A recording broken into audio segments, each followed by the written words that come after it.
Rosa Parks by Michael F. Bishop. Special selection. On a cool December day in 1955, Rosa Parks left the Montgomery, Alabama department store where she worked as a seamstress, and waited for a bus to take her home. When it arrived, she dutifully walked down the aisle past the first 10 rows that were reserved for white people only. When she reached the 11th row, she sat down. Under the prevailing regime of segregation, she was expected to know her place. Diminutive in early middle age, she would not have appeared to her fellow passengers as a revolutionary. But when the white section of the bus soon filled and the driver walked back to order her and other nearby black passengers to move further back to accommodate more whites, she made a fateful decision. As she later recounted, when that white driver stepped back toward us, when he waved his hand and ordered us up and out of our seats, I felt a determination cover my body like a quilt on a winter night. 3 black passengers rose and moved toward the back of the bus. Parks obligingly slid over to the window seat, but she refused to leave her row. The driver, James Blake-unaccustomed to such defiance, threatened to call the police if she did not move.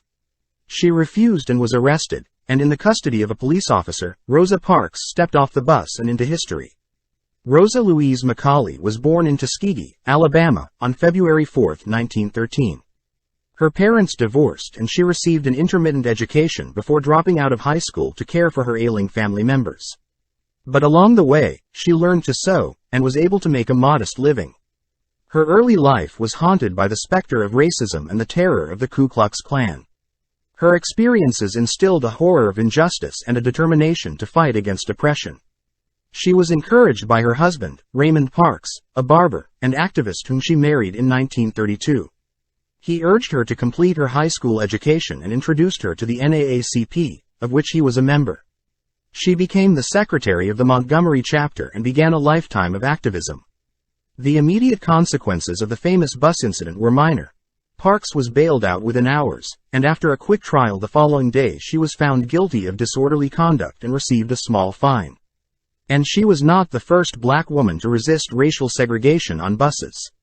But somehow her actions that day sparked a new wave of resistance, including a year-long bus boycott and a Supreme Court case, Browder versus Gale, that led eventually to the end of Jim Crow. And on that wave rode a young preacher, Martin Luther King Jr., who would become the leader and most famous martyr of the civil rights movement. For the rest of her life, Parks would remain an icon of the movement, even as she and her husband suffered job losses and financial deprivation in retaliation. Her famous bus ride in 1955 has become enshrouded in myth. In later years, she complained about the widespread but mistaken notion that she was simply too tired after a long day at work to move toward the back of the bus. In fact, she was tired of being pushed around. And she had tangled with Blake before. A dozen years ago, he had ejected her from another bus. As she later recalled, "My resisting being mistreated on the bus did not begin with that particular arrest. I did a lot of walking in Montgomery." After a series of disagreements with Dr. King, Parks moved to Detroit and worked in politics as an aide to Congressman John Conyers. Her later years were marred by poverty, illness, and violence. When she was 81, a young man attacked and robbed her in her home. But she was showered with awards and honorary degrees, including the Congressional Gold Medal and the Presidential Medal of Freedom.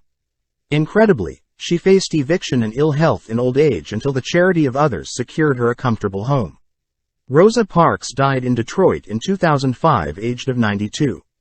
Her body was transported to Montgomery for a memorial service, and then taken to Washington, D.C., where tens of thousands of mourners walked past her coffin in the rotunda of the Capitol.